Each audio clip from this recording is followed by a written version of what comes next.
Hello, everybody. Welcome to the Awake Illinois Protect the Kids live stream. We are on episode 2, day 2, with a special guest joining us. Thanks for watching this across our platforms, whether it's Facebook, X, Instagram, or YouTube. And of course, the recording will be available after this wraps, probably later today.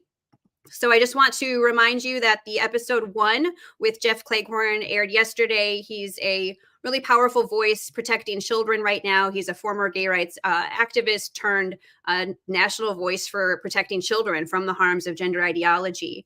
And his quote from when he spoke at the Georgia Senate last week, quote, "The former gay rights movement has been hijacked by those pushing harmful gender ideology on children." That is Mr. Jeff Cleghorn. So please check that out and share it with your networks. Really, really interesting insight that he shared. And today we are joined by my friend who I've met through advocacy. We have here today Miss Jeannette Cooper, co-founder of Partners for Ethical Care and an Illinois mom. Hi, Jeannette. Thanks for being here. Hi, it's great to be here. I appreciate you inviting me. Yeah, so we have this this linked to your organization. So after we've wrapped, we'll have all the links to your organization there. But first, I just want to give you an opportunity to tell everyone about who you are, a bit about your story, and what brought you to this advocacy work.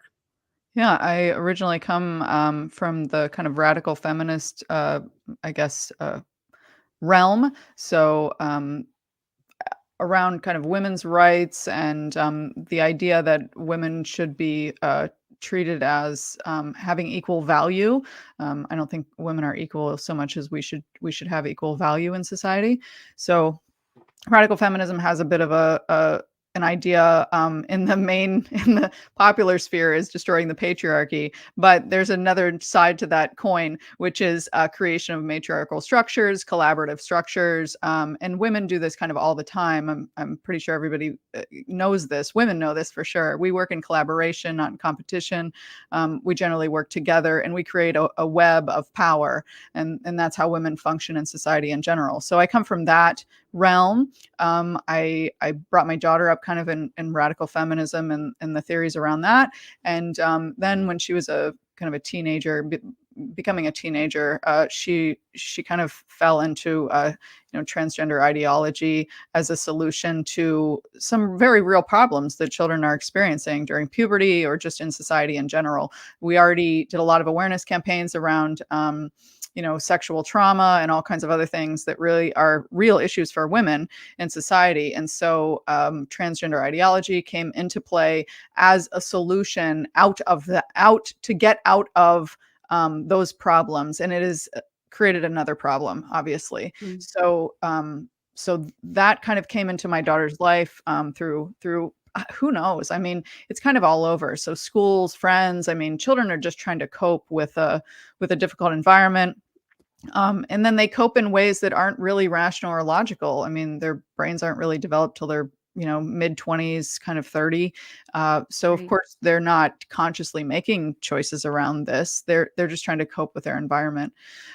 So when my daughter was just before she was 13, she went to her dad's house for a visit and didn't come back, said she was trans, and that she didn't feel safe with me. Because I believe that girls grow up to be women and boys grow up to be men.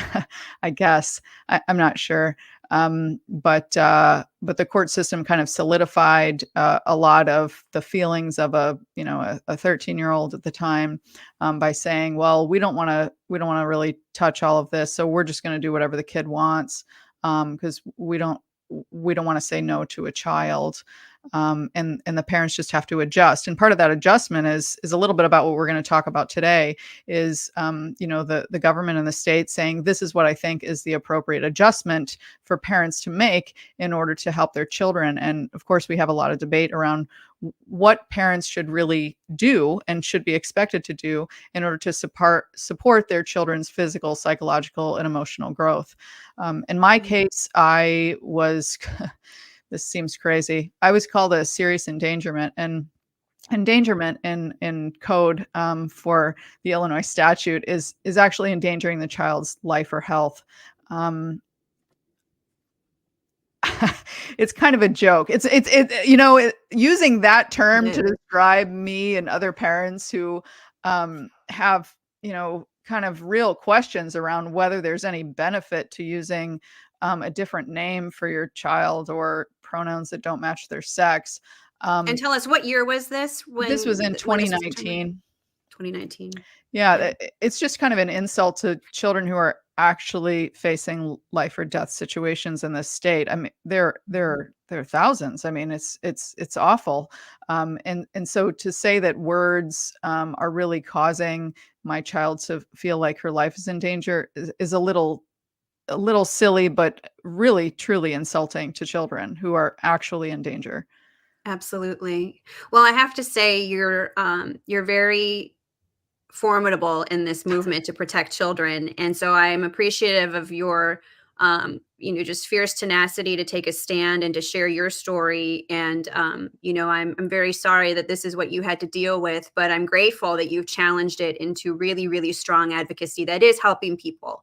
I know that out here in Illinois, there are many, many families that don't know where to turn. And I'm glad that I've been able to encounter some people within your organization, not just you, but others, where I have been able to direct people to your organization to get good networking with other families, to get good resources, so that they don't end up in your situation or worse, right? So I think that you guys are doing really good work at Partners for Ethical Care. So I just want to say to anybody who is dealing with this in their family, we understand that this is a traumatizing situation for you, right? We are not dismissive of that. We know that there is a lot that you're dealing with, but the good news is that there is supportive care out there, and we want you to find good resources that will help your family and your child. So good work, Jeannette and team. So why don't we delve into a bit of what we're seeing in the state, and of course we'll go through, just whatever organically kind of comes to mind, Sure. Jeannette, as you tackle this issue. But what led us to develop this series, Protect the Kids, is in the wake of what we knew would come in some fashion, and we'll probably continue to stream in other ways, through policy or through, whether it's school policy, state policy, et cetera. But Rep. Anstava Murray has put forth this bill into the Rules Committee, which is known as House Bill 4876. So on Super Bowl Sunday, our organization was ready to roll this out with a video, with a website, to send opposition emails to her.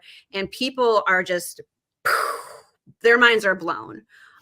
Pretty big Twitter accounts have been sharing this. Libs of TikTok, Rob Schneider, Billboard Chris.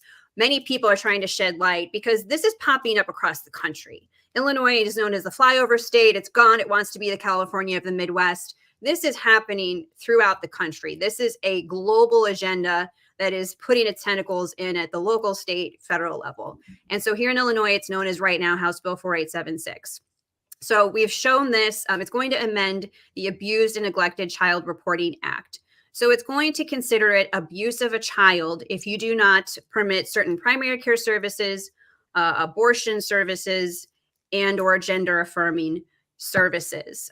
So you could be effectively criminalized for, as a parent, standing in the gap and doing what you believe is best for your child, whether it's ethical care and treatment or other resources, if you do not go along with this. What was your first reaction when you saw this, Jeannette? I did feel a little bit like the weather got a little bit warmer, and that's true in Illinois. The weather did get warmer because it feels It like we're did. in California. Yeah, that's right. It Yeah, that's honestly right. feels a little crazy. It doesn't even make sense. I mean, I think we'll talk about this later. The actual definition of an abused child, Mhm. and what abuse really is in statute in Illinois is the polar opposite Yes. of gender medicine. So again, I just find it pretty insulting to say that parents who are actually harming their children, um, because they're being told by physicians and others that this is going to help their child, and they're going against kind of their intuition and evolution, to be honest, and what is healthy for children, and looking at more long term. I think this short term thinking of the state of Illinois, certainly in other states around gender medicine, is pretty terrible. I think we're going to pay Mm. on the other end. Certainly Illinois doesn't have the money for that. Oh my gosh, we haven't had the money for that in decades. So I think it's just going to be paid for on the other end when we start solidifying into statute some of the requirements on anybody to do any sort of particular medical treatments that are actually physically harming people. So Right. I have grave concerns, obviously, around the parental decision making stuff. I mean, I love the United States in general because of the pluralism, right? I mean, the idea that a parent can teach their kid all kinds of things at home, and it can be completely different, one kid to the next. I think is awesome. Right. That I think is the coolest thing about this country, is having that. And this is really getting way into the living rooms of parents in ways that I guess I don't feel exactly super comfortable. But I don't want to forget that really the onus goes on the medical establishment that is making money off of this. I mean, they're also facing actual parents who are in distress. And don't know what to do, and then a physician has a certain lens. They look at what they're capable of doing, and they don't want to turn away somebody who is actually in distress.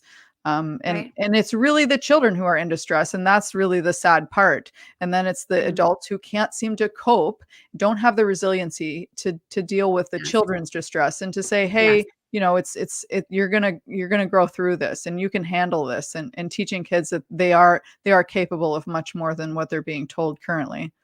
Absolutely. So obviously, the response to this has been overwhelming concern and strong opposition. So we encourage people to go to awakeil.com/fight to send very easily a form to get on record with this representative and also the rules committee, so that word can travel throughout the legislature, through any policymaker, whether they're seated or running for office. Look, this is not cool with us, right? We're going to do what's in the best interest of our babies.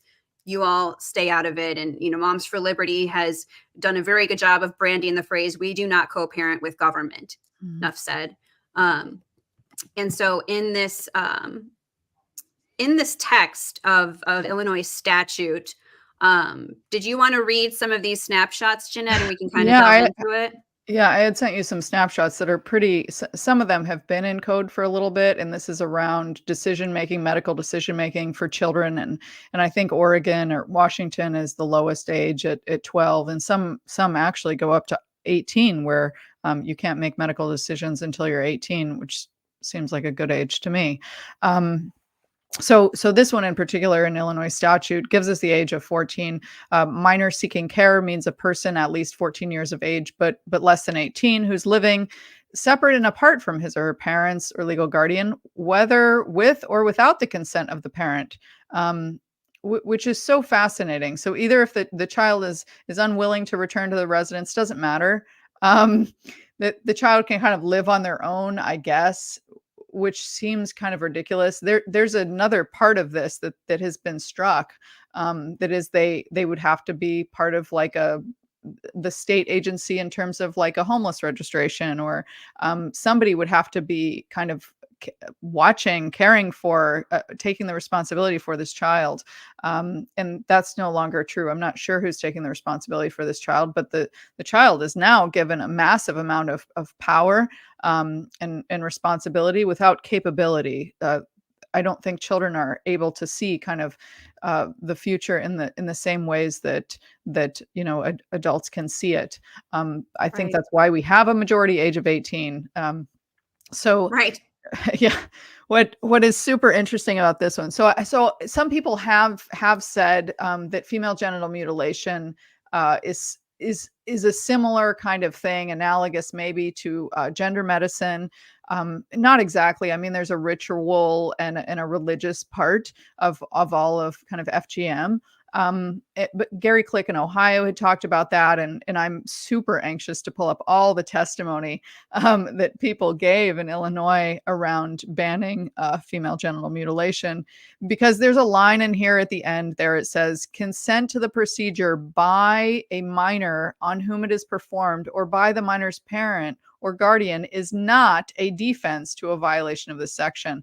So even if they have consented to this, the person who performed it is the person who is in violation. Right. And that should be true for gender All of medicine this. today. All Yeah, of it. all of this, Yeah. all of this. Yeah, Right. Yeah. Why is this a problem, but not turning a 13-year-old boy's penis into a false vagina? right. Why? Yeah. Or harmful puberty blockers, all of it. Yeah. Um, So let's read the definition of an abused child under Illinois statute. Sure, and this is what they're using to say that an abused child would be one who is refused gender medicine, Right. or the parent is stopping them from getting the life-saving care that is gender-affirming care.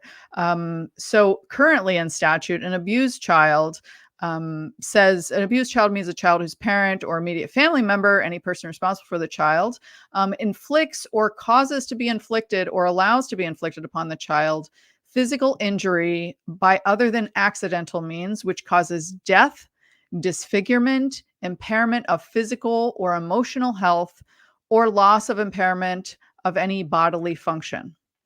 So that could also be creating substantial risk if they didn't do it themselves, inflict or cause to be inflicted. What I find really interesting about this definition is if you talk to any detransitioner, I think they would describe actual impairment of their physical and emotional health to be true after they have Yes. received some sort of intervention of gender medicine. Yes, that is Removing actual abuse. That is that's the actual abuse abuse. to them. Yeah, Right. right. Because you are impairing bodily function. I mean, there is a function to breasts. Many people don't realize that, but there is a Yeah. function, a bodily function to breasts. They're not just there for decoration or somebody else's visual pleasure. Um, so that bodily function is being removed. I have no idea why that is not taken into account related to gender medicine. And certainly, Yes. young people who have received testosterone they are being caused physical harm, by their vocal cords thickening. They're actually there's real pain involved in that. That's just going to grow Yes. over time. Yeah, and I think it was really heartbreaking. I've been committed to learning as much about this and listening to detransitioners, to families that have encountered this at many different levels. And Chloe Cole is the first detransitioner I've ever met. Mhm. And I've stood with her with signs, to appeal to the public interest to say, wake up, these children were harmed and she was one of them. Mhm. But when she talks about how she had her breasts, healthy breasts removed at Kaiser Permanente in California, it didn't sink into her the realization and the impact of that until she saw a documentary on breastfeeding Mhm. in nature, in the animal world, and in the biology of humans, and it hit her that she realized she will not be able to breastfeed her own children, and she didn't realize that until it was too late. And the harm had already been done to her body, harm that is impairing her physical health and, in turn, arguably emotional health, and rehabilitating from the trauma that happened. That is disfigurement. Look, Right. inflicts disfigurement. To remove the healthy breasts of a child is disfiguration. But it was just it's hard to hear the realization hit a young woman, that her healthy breasts have been removed in the wickedness, in my opinion, of this agenda. So thank you for reading that about the abused child in statute. Yeah, Um, I just wanna bring up one thing if you'd go back to the previous yeah, slide. So what's interesting in that is it says inflicted other than accidental means. So for example, we know veterans who have come back, from their duty with in the military. They've been disfigured also. I mean, there are many ways that people can accidentally lose function in 1,000 ways. I mean, mhm. men lose the function of their genitals in 1,000 accidents, all the time, but it's an accident. It's not an accident paid for by Blue Cross Blue Shield of Illinois. Or In a Medicaid. Yeah, or Medicaid. I mean, that's purely accidental, not intentional. And I do think it is intentional harm by the doctors who are performing this. They know that they're removing function, yet they do it anyway. They're causing harm and Yes, disfigurement, like you say. that's a great point. Great bodily harm. Yeah, great bodily harm. So, this is another term that they put in statute, and they mean it in some way, and then the problem is, like, right now this bill is sitting in committee and rules. So they're trying to figure out, does it conflict with any other statutes? Of course, you have to do that. We can't have conflicting laws and things. So we have to have like a committee that looks to see whether we're passing one law that conflicts with another. And what I find interesting on great bodily harm is that it includes bodily harm which creates a high probability of death, or which causes serious permanent disfigurement. I would describe this as serious permanent disfigurement when you're having performing double mastectomies on minors, Yeah, or which yeah, or which causes a permanent or protracted loss or impairment of the function of any bodily member or organ.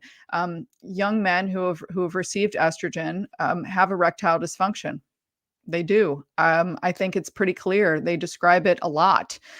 So yes, that's serious impairment. Whether or not you remove the penis and the scrotum, it doesn't matter, because the function of the the penis isn't there.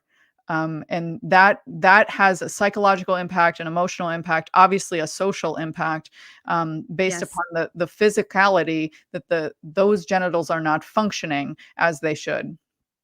Absolutely. And, I want to point out Meg Brock, my friend and fellow mom advocate. I'm sure you've met her at some of these summits we've Mhm. been to. She's now whistleblowing a lot of the things she's unearthed from WPATH in these files. And she just on February 15th had this article come out. And we covered a little bit yesterday too, but it's just worth showing, and so you can share it. A prominent trans surgeon admits in unearthed video that complications of genital surgery can be pretty bad. So children are having these, right? A vaginoplasty, which is going to, of male, biologically male boys, take pieces of their colon and try and manufacture this false vagina. And he goes through just the horror of it. And right now, Meg is actually at CPAC interviewing a couple panelists on this issue, including Dr. Haim, who's a whistleblower out of Texas, Ethan Haim, and then Terry Schilling. So that'll be really interesting to tune into and see what things they're talking about, because I do think that doctors are going to have to show more courage, don't you think, Jeannette, in really getting into the harms of this medicine? Yeah, I agree. I mean, they're clearly uncomfortable with what's happening and don't know how to address it. I mean, I personally haven't seen any evidence that they're performing genital surgeries on minors in Illinois. Um, it goes to say that it's possible, of course, if you believe in the concept that you can actually alter the sex of a person through cosmetic surgeries. I don't know why it would be prevented. So there's no real reason that it should be prevented if you believe in the entire thing. Hmm. So not to say that I've seen evidence, but certainly I don't see why it should be prohibited if you believe in this kind of transgender doctrine. Um, Yes. yeah, I do think so. This is a little bit more complicated than regular whistleblower scenarios, because the people that we're talking about are licensed professionals, and licensing means something in this state. It means something in every state. Hmm. A license is your ability to perform that particular, by the state agency, not by some local business license, but by the state, that you're able to perform whatever your profession is. So a teacher is licensed by the state. Doctors are licensed by the state. So when they become a whistleblower, they put themselves not just at risk of losing their job, where they could go and get another job.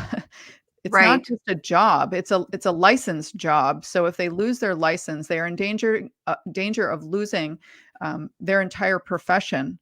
That's a super Yeah. scary thing, and there's a Sure. serious risk assessment, I think, that they Yes. all take when they decide to speak up. I mean, they're willing to Right. lose their entire profession just on this alone, and that's to be, commended that some people would do that. But Absolutely. I can understand that it's a massive, massive hurdle. Right. Yeah, those are going to be the exceptions to the rule, the ones who do. Mhm. And we hope more do. I think that as more people awaken to this, we have to do more collectively, whether you're in medicine or advocacy or a parent. So I do think that more will come to light, including in Illinois. So I lift prayers that people will have courage and conviction to do that. So I'm going to show here and Rep. Ann Stava Murray, Mhm. um, who was going to her representative Facebook page. She went to my personal Facebook page to, I think, in a panic, try and assert her, what I believe is probably truly her noble conviction that she is Mhm. doing the right thing. So she is putting out comments like this, where she said, trans kids go through irreversible damage from a puberty that doesn't match their gender identity every day in this country. To ignore that damage further harms trans children and puts them at risk for the mental health issues you purport to care about. Giving access to life-saving, gender-affirming care should be the standard. I have a question. Do you think that she has ever heard a story from a detransitioner?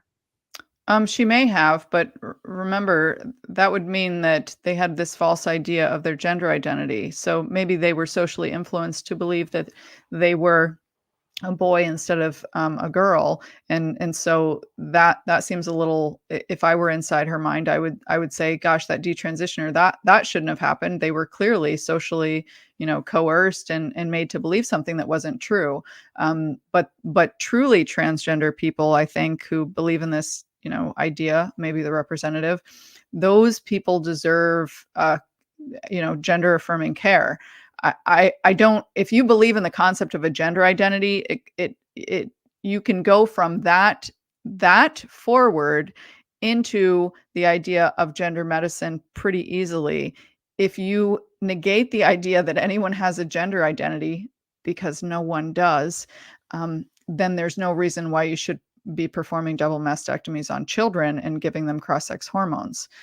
So Right. if you start with a false premise that people have a gender identity, of course you end up with the wrong answer at the end of the math problem. Yeah. Right. Yeah. And the math doesn't add up. And she's claiming that normal puberty is irreversible damage, which is actually, I don't know if it's coincidence or if it's intentional. Abigail Schreier's book, Irreversible Damage, which is, her op-ed piece on all of this harm done to children and a lot of focus on girls. She's sort of trying to twist that, I think, and try and pivot this as a normal thing, to consider normal puberty as damaging. She's trying to normalize that concept. And so that's why we have you on and we have this series to really disrupt this and have a conversation and a dialogue. Yeah, Yeah, there's a balance between, I think, allowing somebody grace and saying, it's, I can understand how they could believe in such a thing and want to. At the base, every single person wants to help a child who is in distress. Of course, mhm, it makes sense. When somebody is in distress, you want to be able to help them. Now, psychologically speaking, the best way to help them is to help them solve their own problems. Every therapist knows that. No therapist is right. actually solving a person's problems. They're helping a person to learn how to solve their own problems. So just being present with people as they learn to solve their own problems and giving them kind of support around that without Mhm, making the decisions for them, giving them true long-term psychological and emotional support, as well right. as addressing some serious physical things. I mean, a decent number of girls have pretty terrible cramps and they hate their bodies for that reason. And there are ways to manage all kinds of things that our bodies naturally do. Is that Right. is that harm going through puberty so that we develop stronger bones? I'm not seeing that. Is it harmful that our brains develop? No. I think positing the idea of harm as change and equating change Right. with harm is a serious problem. We can't do that. Right. To say that any change is some sort of harm is wrong. Absolutely. And giving access to life saving, gender affirming care should be the standard. Shouldn't it be the standard that families are permitted to exercise their parental rights in being a supportive umbrella and a supportive environment for their child instead of being dismissed as abusive to their children? That should be the standard. I would assert, not cutting parents out of this decision, and whatever path they choose to take that will ideally bring the most ethical care to their child. And the issue there when we talk in terms of parental rights is then the flip side of that coin is parents have the right to sterilize their own child, which clearly they do not. Right. So that's real Fair. bodily harm. So I think it's more apt to say that we as citizens of the state of Illinois and in this country believe that children should grow up healthy and whole. Um, unless they are subjected to some sort of accident. Mhm. Otherwise, they should grow up healthy and whole, and we should first do no harm. And this is harm. I mean, gender medicine is actually physically harming children. I Yeah. understand that having children grow through their distress and develop resiliency and be able to manage their distresses and become stronger people is difficult for parents to go through, is difficult for teachers when they have chaotic classrooms, is difficult for doctors when they have a child come in and they say, I only have a few tools in my toolbox. And I'm not a psychologist, so do you want to try one of these tools? I can do this. Like, I can write you a prescription. I can send you to the gender clinic, and then maybe they can help you. And we all know now that gender clinics are factories. Every kid is Yeah. trans that walks in if they say they are. So there's Right. no checks and balances. The gate is completely open. Um, I would love to believe, and maybe the representative believes, that there is some check and balance, and that somehow a detransitioner slipped through those gates. But there are no gates, not at all. Mm-mm. No, I agree with you. Well, thank you for sharing your perspective on that. I think that's important to focus on the ethical care of children and the whole child being the focus, 100%. So those are again the W path stuff. We need to do a deep dive in that. I know some people, even a doctor, wants to come on and talk about this because it's trying to set a very dangerous precedence in medicine, and so I think the truth needs to come out on that. We highlighted yesterday, and we've been highlighting for some time. The funders of this business and the complexes that are pushing this right into even schools and classrooms. So Jennifer Billick with Tablet Mag, and then Christopher Rufo, they're highlighting the business of transgenderism, and they link the Pritzker family to this agenda. I wanted to suggest some reading for people that are interested in this. A couple of these books were mentioned by Jeff yesterday, and then we've been promoting my friend James Lindsay and Logan Lansing's book, The Queering of the American Child, which comes out February 29th on Leap Year Day. But Lost in Transnation, A Child Psychiatrist's Guide Out of the Madness by Dr. Miriam Grossman, with a foreword by Dr. Jordan Peterson. Excellent book.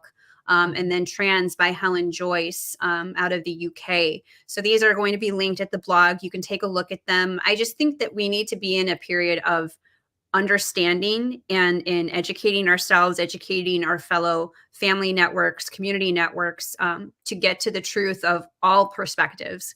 Instead of seeking to just destroy because you're just, Mhm. you're just so hell bent on your echo chamber or your viewpoint. Really take in as much information as you can on this.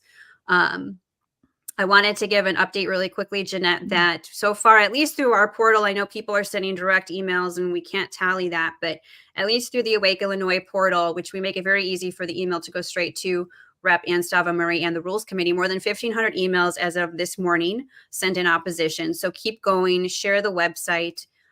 We just want to empower people. And then speaking of, we'll take a couple questions at the end here, Jeannette, but I wanted to highlight, we had Jeff yesterday. We have you right now. Thank you so much for your time and speaking to this. And then we have on Friday, January Littlejohn, who is another mom and another fierce advocate for children.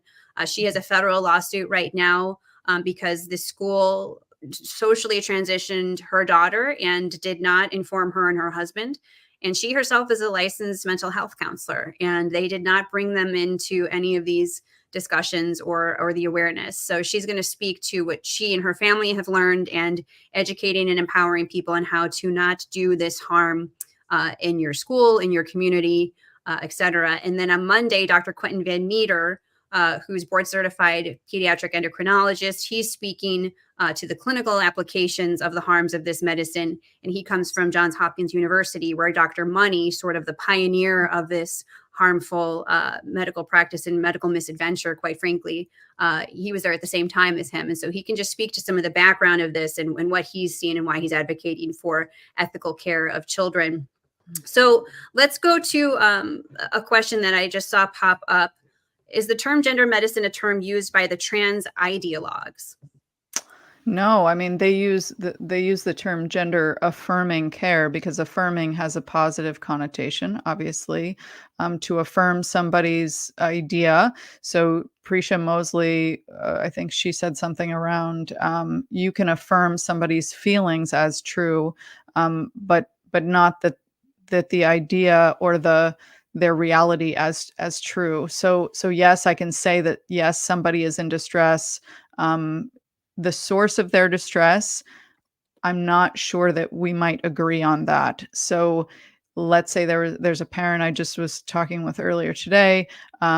She has very large breasts. She has very wide hips. She's 14 years old. She's developed way before her peers.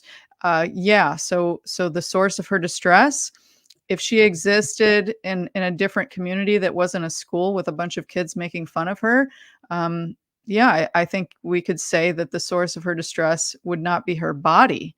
But if you put a child in an environment like a school, the source of their distress, they think, is their body. The source of the distress is actually the children at school, right? I mean, it's the Right. That's environment. the cause. Right. Yeah, yeah. Right. So affirming that idea that there's something wrong with her body when really there's something wrong with the environment that her body is in is really the Mhm. issue.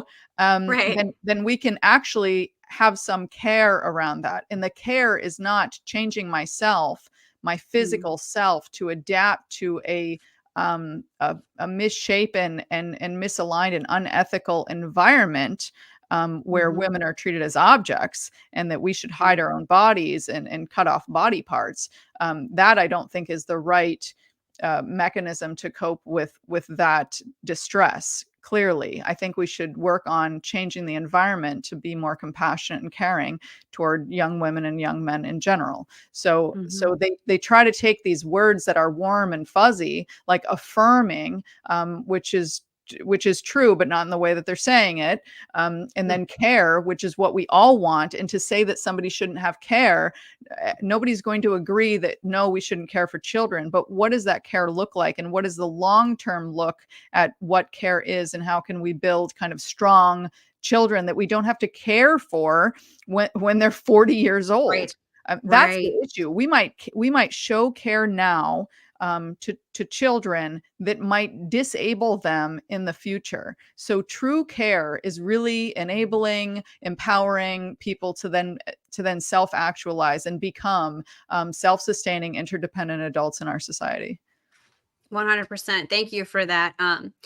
You've mentioned in the past, and I think that this is really important for children who and families who are finding themselves in this type of stress. Mhm.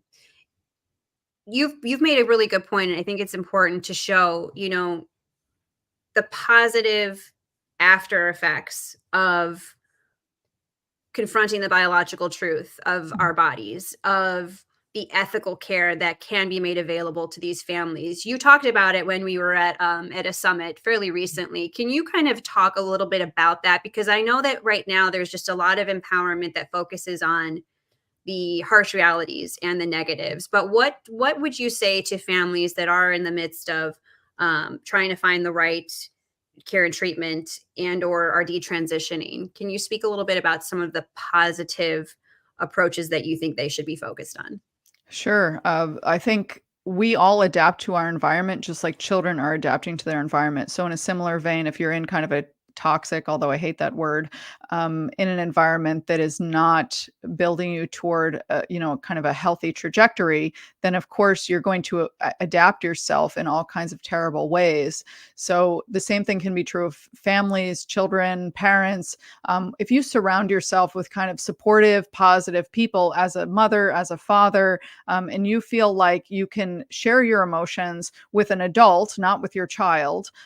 If you can share your concerns with a practitioner, an ethical practitioner who is actually going to talk to you and use kind of family systems theory and family ecosystems idea that we are interconnected as families first, and utilize that strong network and build on it rather than rip it into little pieces and throw it to the wind of society. I think those are the type of individuals that parents and families can put in their environment, and then they will have that kind of cushion. So when difficult moments happen, happen in terms of children coming home and saying, I hate my body and I want to change it. And I want this new name to become a new person.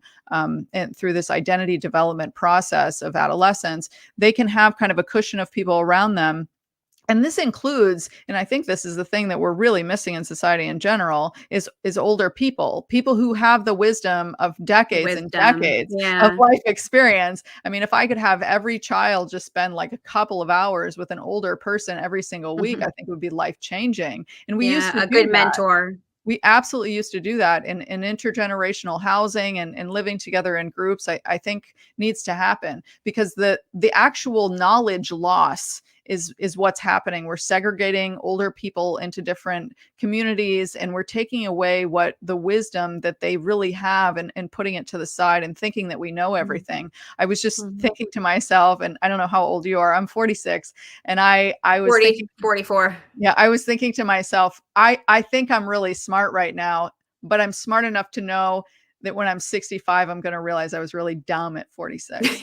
Yeah, that's right. It's all relative. But It's when all I was relative. 25, I honestly, truly believed that I was absolutely super smart and knew You knew it all. everything.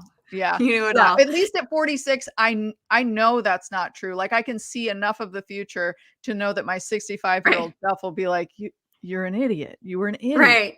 Well, and you know what else is interesting, Jeanette, is right now you cannot get a tattoo until you're 18 years old. You Yeah. cannot serve in the military until you're 18 years old. You cannot vote. You cannot drink legally until 21. I don't think you can even rent a car until you're what, like 24, 25. I'm not Yeah. sure what the law is right now. Right. My husband and I got married at 23, and we had to like pay like some type of rider premium to rent a car on our honeymoon.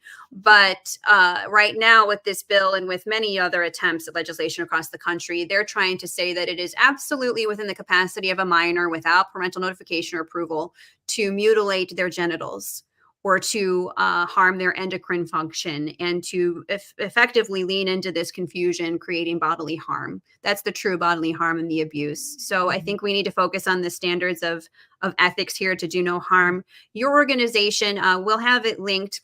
What are you most, what's keeping you busy right now with your efforts in your organization? Tell Yeah, us. we're pretty excited. I mean, last year was a banner year for legislation on this issue. We were protecting children, and now 23 states. We're pretty excited about that. Ohio was the last one to pass.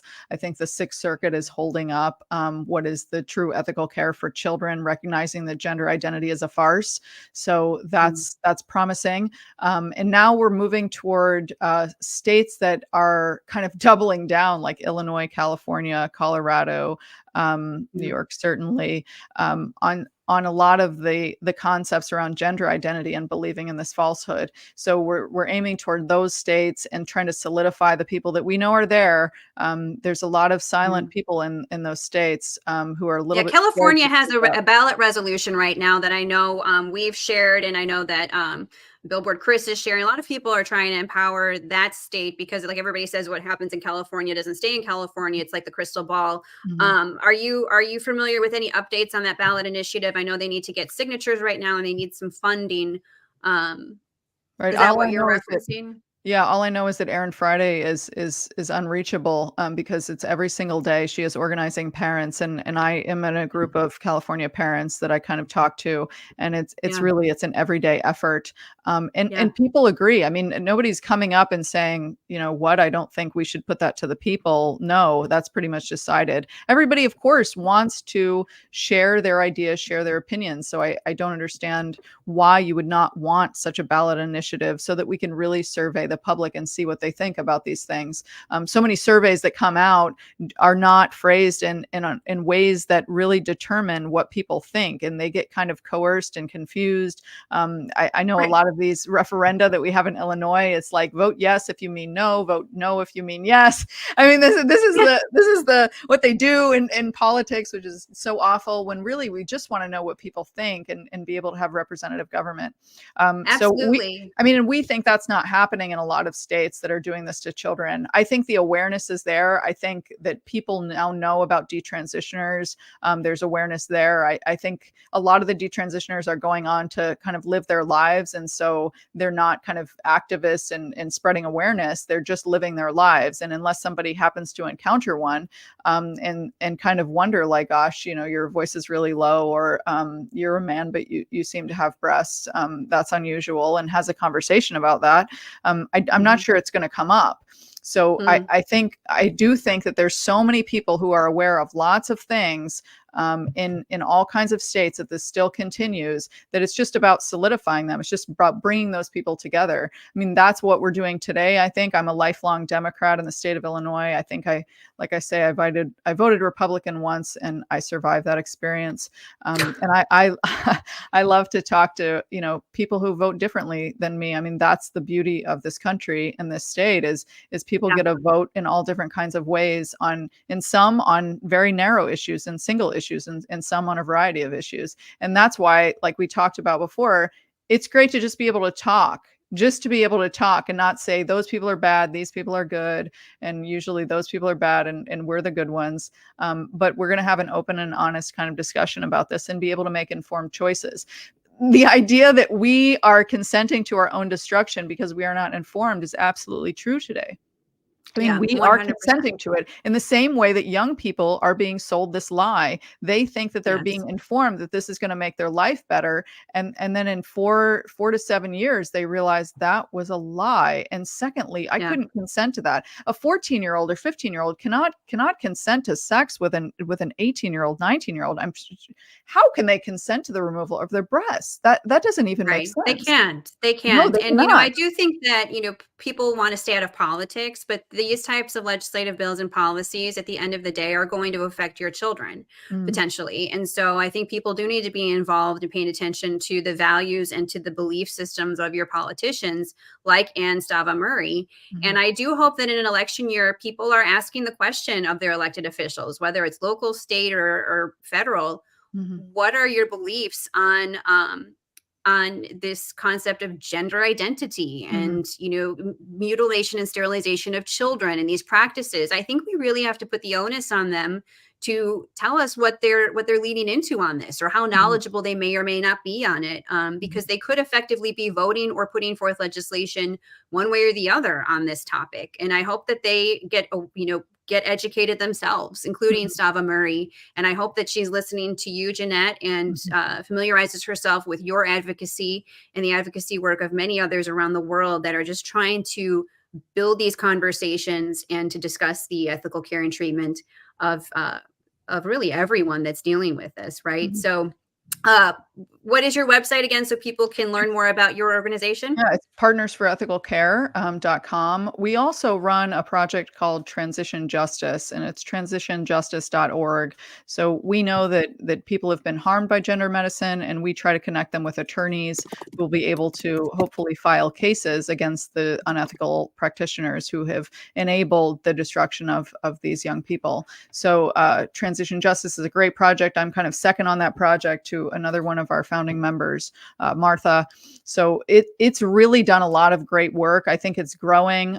There's so many young people, unfortunately, who have really been harmed, and we want to be able to have them have the opportunity, at least, to try to seek justice. Nobody can say what will happen once we encounter the court system and all the things that go on there. I certainly know that from family court. But the opportunity to be able to share their stories and be able to go through evidence and look at what really happened to them and see what the court system can do and what it should be doing is serving up some sort of justice for these young people. And it's not just all young people, actually. I mean, some of the people are older, and they certainly were not in a state of mind that they could actually consent to treatments.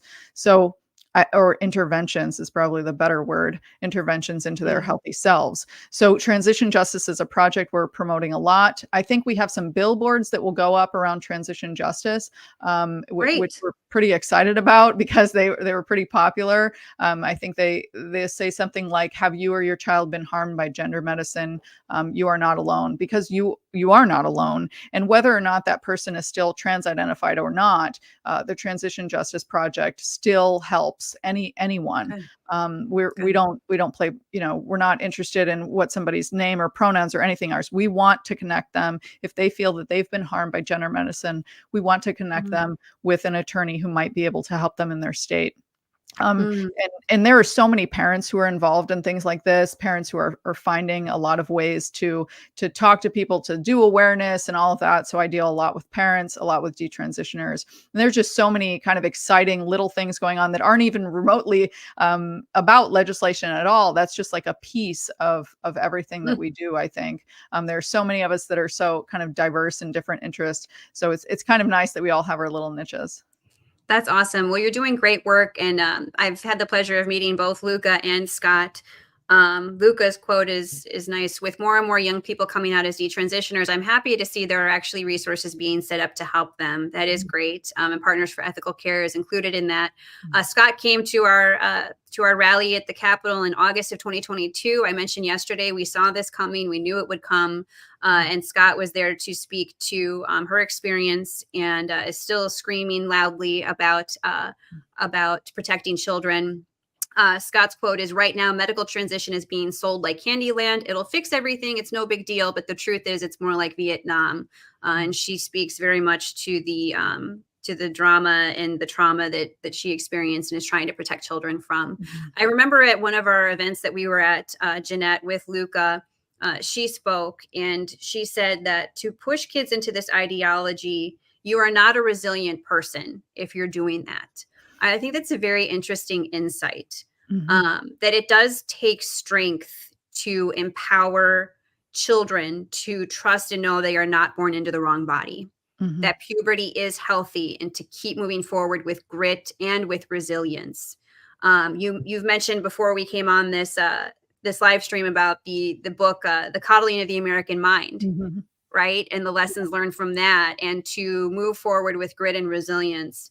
Um, and Luca said we need to instill resilience in people and in our culture. And I think that's absolutely where we have an opportunity to share the work that you're doing, the voices like Jeff Claghorn's yesterday, the upcoming voices on this live stream to protect children. Any parting words for everyone as they go forward as we fight this? Yeah, I think as we think about words, I mean, yes, they mean something in legislation, and it really is important. Our entire society is built around, historical documents, and that's how we exist as society is in record.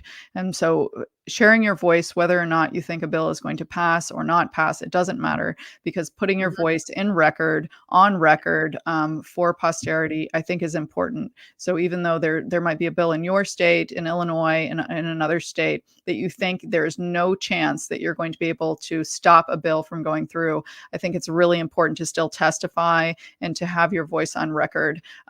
That being said, outside of that, in the social sphere, it's true that sticks and stones can break your bones, but words actually will not, in fact, kill you. That's beautiful, Jeanette. Well, thank you so much for taking the time today to share your story and your advocacy and your bold voice for kids and for families. So, partnersforethicalcare.com, people can reach out to you and get into your network if they are a family that would like to use your Mhm. resources and learn more. And I look forward to working with you on any future events and collaboration to do right by the children and by these families here in our country. So, thank you, Jeannette Cooper. And for everyone who tuned in, this recording will be available at our website, awakeil.com. And so share it, and please join us for the future live streams where we will have more and more people coming on to share their time and their perspective with you. So thank you, Jeannette. Oh, thank God you. I bless really you, and appreciate it. our pleasure. And so thank you to everyone who tuned in, and we'll see you soon. Great.